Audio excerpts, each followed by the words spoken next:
The 156-member Republican Study Committee, RSC, released a family policy agenda expressing opposition to federal cannabis legalization and falsely linked consumption to suicide and violence. The major GOP caucus counts nearly 3 out of 4 House Republican lawmakers as members. Per the article, the RSC's agenda details 10 ideological principles and more than 80 legislative recommendations to guide conservatives' work to restore the American family. A section titled Protecting Children from Dangers of Drugs says cannabis remains federally prohibited, but that has not stopped more and more states and localities from legalizing it under their own laws. This has led to an explosion of use amongst children, which is having a hugely negative impact on their health. Congress should not legalize marijuana while also taking steps to constrain this new industry's ability to harm children. The report mislabels research data originally showing underage cannabis use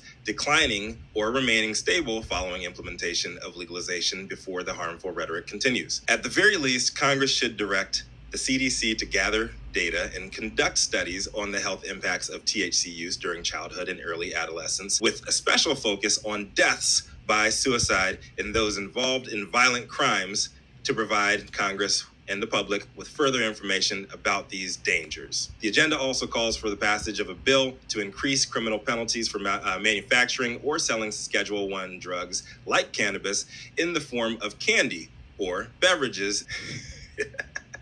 The committee agenda did face pushback from within its own ranks. A whole 2 of its members, there's 156 total, 2 of them pushed back, openly saying that their homeboys ain't with the shits, and they disagree with the prohibitionist rhetoric. This is what happens when you cherry pick data and build straw man arguments around correlation over causation. Bullshit straw man arguments certain people were making, claiming the absence of safe banking, not safe banking plus, is why people are being killed, is how we end up with crazy-ass, hyperbolic, reefer madness bullshit agendas pushed out by lawmakers just like this. And I'd love to hear the conservatives in the room try and spin their way out of this one. I am not hating on this policy, because if you want to combat what the Republicans are doing, you need to endorse this. What this legislation is doing is saying that candies should not be marketed to children. And if this industry wants to come out and prove that they are about the kids and making sure we are completely upright, we need to also support that we're not going to make candies and sell drugs to kids. Gretchen, it does not get messaged like that, and you know that. When the Republicans come out, when they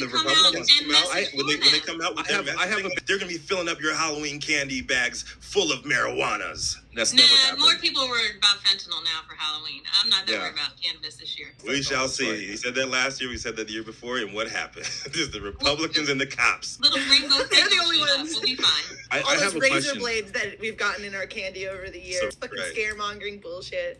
I would go so far as to say, like, I hate to always bring this up, but, like, the way that Cookies has marketed a ton of their shit makes us look bad. Makes the industry look bad, in my opinion. So blame it on Cookies is what you're saying. I mean, not just Cookies, but brands that fall in line with that idea. I mean, there's a bag of weed that's got a bowl of cereal with alphabets in it. That's Cookies. On a bag of weed. That's Cookies weed. It's called cereal milk. Cereal shouldn't be marketed to kids anyways, because it's all fucking sugar, period.